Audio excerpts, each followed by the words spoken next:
Everybody ready? Okay, we're here for an open meeting.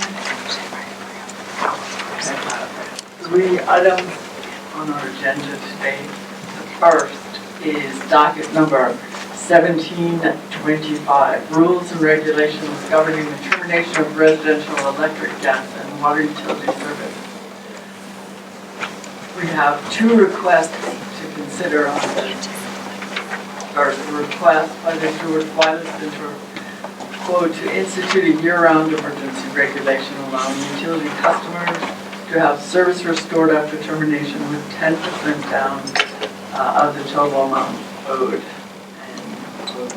And second, request from Senate President Piper Weed and Speaker Mattiella, quote, to take action as the Commission has for several years by modifying the existing termination restoration rules to provide the most vulnerable consumers an achievable accommodation in order to ensure continued or renewed utility service heading into the winter months. We have comments from National Grid and from the division.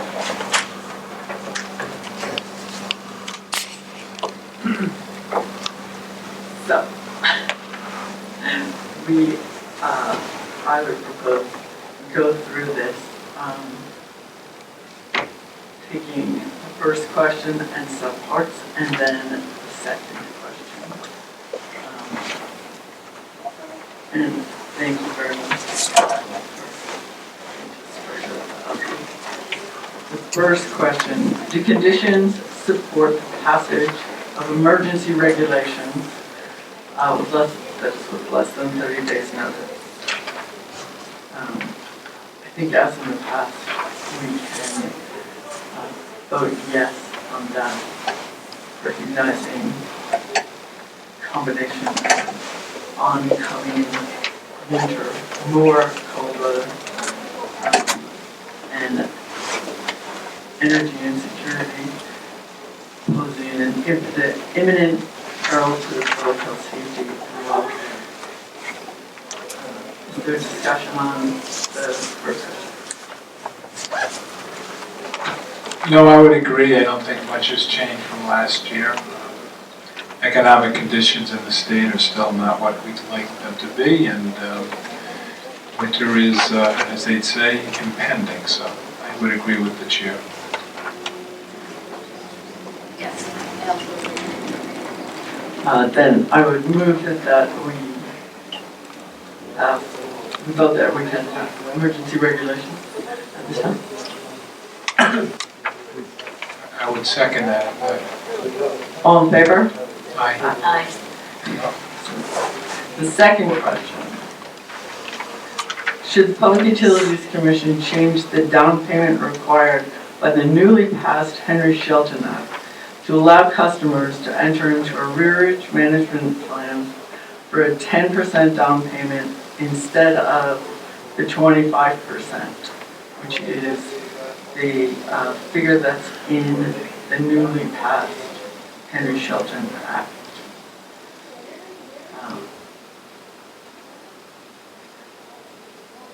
I think that we should stay with the 25% that's in the new act.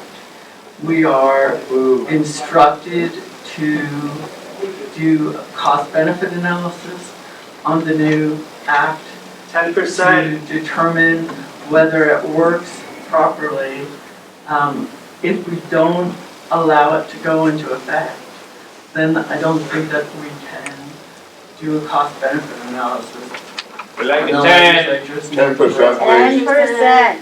We've got people here who shut off for a month I can already. pay 25%. Please be quiet while we're trying to have this 10%. discussion. Well, I would agree. I would note that this legislation was amended by the General Assembly just a few months ago. Really hasn't taken effect. It requires us to do certain things. And that being the case, I would not take any action with respect to this act at this point in time.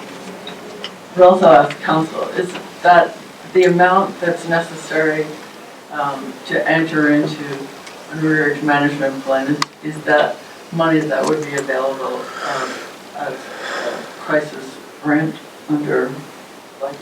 I believe that's what crisis grants are used for, yes. Yeah, so, Not available.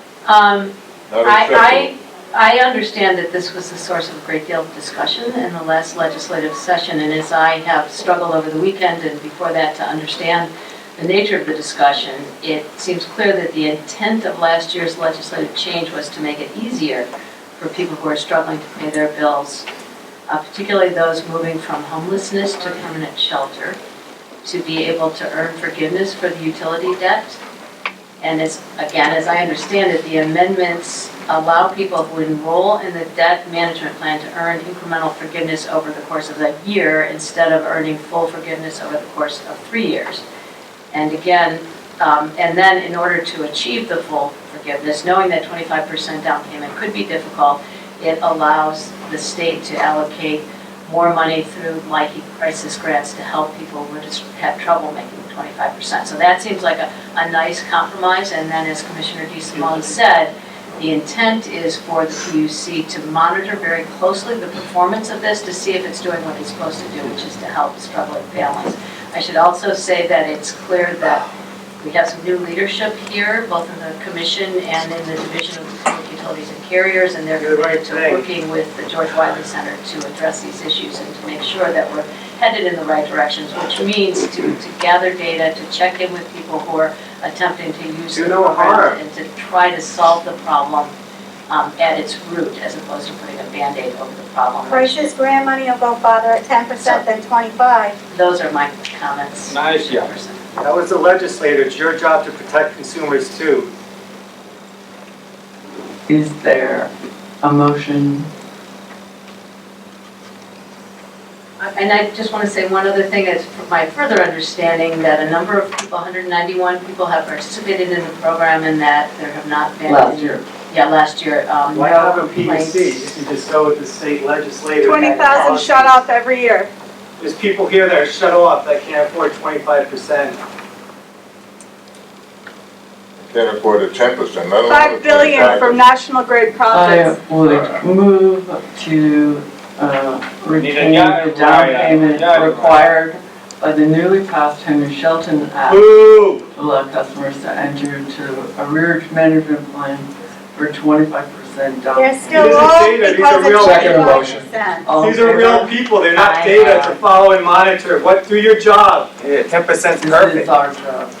No, it isn't. You're Third question. delegating to the Please, state legislator. if you do not stop talking, we can't go through our agenda. No, You know, The third question. Should Therefore, the Public corporate Utilities agenda. Commission your agenda. You haven't have finished the second one yet. emergency regulations similar to those in prior years? Nice job. If yes, what percentage should be put down under the emergency regulations? 10%. 10%. And what should the repayment terms, the length of the plan 10% be? fine. And should it be tiered as in the past? People are telling you 10%. Like, I don't understand. Barely afford 10%. Is there a discussion? I have a suggestion. You wanna allow it? I think we have, last year, we did 15%. That's not bad. That was a change from the prior system that we had. So last year we had 15%. We had the tiered plan that's with the, I believe, $1,000, less than $1,000, 1,000 to 2,500 is the second tier, and 2,500 and above. Right, and so you had prior to last year, the lowered arrearage balance had a higher down payment. Right. Last year, finding that there were some problems with those tiers, some unintended consequences, the commission chose to apply a 15% down payment across the board, but to retain the tiers for purposes of the length of the payment plans. So less than $1,000 was an 18-month repayment, at least $1,000 to less than $2,500 was 24-month repayment terms, and for a customer with more than $2,500 in arrears, it was a 36-month repayment plan. So what the commission did was it retained the terms of repayment, but applied a 15% down payment to all of those levels. And I would, first of all, I think renewing the emergency regulations or rules is certainly appropriate and in order. I would keep the tiers as we had last year. I think they seem to make sense. Would also keep the conditions that we've had in prior years. Basically, the conditions are that the customer either did not participate in one of the plans in a prior year or did participate and currently has a balance due on his or her account that is the same or less than he or she had upon enrollment in a prior year. So I would keep those things in place. I think the issue here is do we keep the down payment at 15% or do we move to 10% as suggested by the division? 10. 10, Did you? please. I personally, I'm not opposed to 10. I would not want to see it go below 10, I have to say that. But I'm not opposed to the division's amended suggestion of 10%. Yeah, I didn't see any rationale for lowering it from 15 to 10%, but it's the presumption that it would make it easier for people to participate. That's the rationale. That's the point. Just to get people's feedback on. Please. Incredible. 10%. It's not your job to punish people. It's been. Well, it's our job up here to take this under consideration and have a discourse. This is the first opportunity the three of us have had actually to speak about these matters It's because of unfortunate. the open meeting rules. So it's that's difficult in and of itself. And when we're constantly interrupted, it becomes even more difficult. So if you could just refrain from commenting, that would be greatly appreciated. Thank you. Thank you, Commissioner. And I think, again, I go back to one of the things I said earlier. I think these are very difficult issues for everyone. Obviously, many people are struggling. It's also important that we understand the ramifications and the effectiveness. And the intent is to help people in the long run rather than put a Band-Aid over a problem. So I'm looking forward to having some good data going forth. And I know, Todd, you've been talking about the need to really understand the costs and the benefits, and is it working as we want it to work? But having said that, again, I think it's an indication of the division's commitment to tackling this issue that they've proposed going to 10%, and I would also be willing to support that. With, again, the understanding that we have a better documentation of the costs and benefits next year. All right, given that, and given the division's recommendation, I would move, make sure I get everything, that we pass emergency regulations similar to those passed last year, that the percentage down rather than 15 be 10% under the emergency regulations, that the repayment terms be tiered as in the past, and that the conditions on participation that were included in last year's rules be continued, and that the duration be 30 days. Longer. 30 days for what? Division For the recommended to emergency. February. Yep. I'll second that. All in favor? Aye. Aye. 30 days. Where'd the 30 days come from? Where does 30 days come from? You just make it up? 30 days for the emergency rule. Yeah, now that George Way is gonna see all the outreach with our budget less than And one so salary. Chairperson, just one thing, I did send a draft of last year's rules to the Office of Regulatory Reform for their review, indicating that we'd be discussing them today, that also indicating that there may be changes to the down payment. Yes. And we did receive notification that those have been cleared through Office of Regulatory Reform. So under other recent changes to the Administrative Procedures Act this year, once these are filed, we still need to have sign off, not just from you, but also from the governor's office, so I need to now arrange for that. So unlike prior years where we've had the actual effective dates in the act, the rule itself, you have a choice. You can either put in an effective date such as starting on, I suspect by Friday everything should be signed off. You could have effective dates like you did last year, say November 4th, 2016 through December 4th, 2016, or you can say effective upon receiving those signatures, the signature from the governor's office, and then it will become effective that day. So which may be sooner than Friday, I'm just not sure. We can't put in effective immediately. We can put it in, but they don't actually become effective immediately. I still have to get sign off from the governor's office. And when I inquired about that, I was told I needed to call once you voted to get an appointment. Although, if we say they are effective immediately,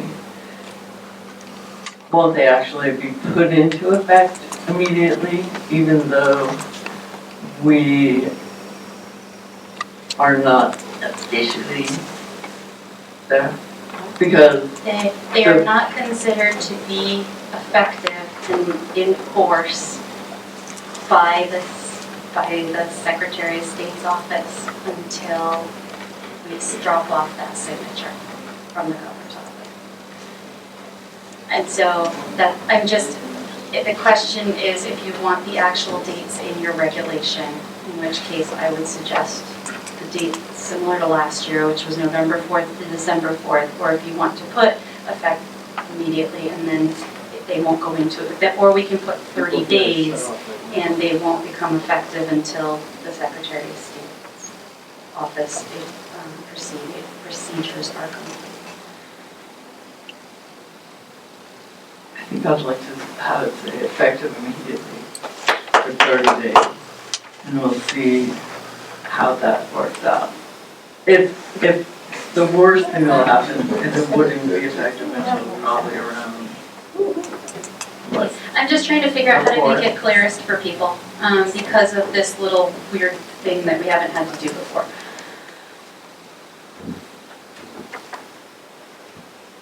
Do you have? Immediately and or 30 days. That's fine, or it could be effective immediately through December 4. Why only a month?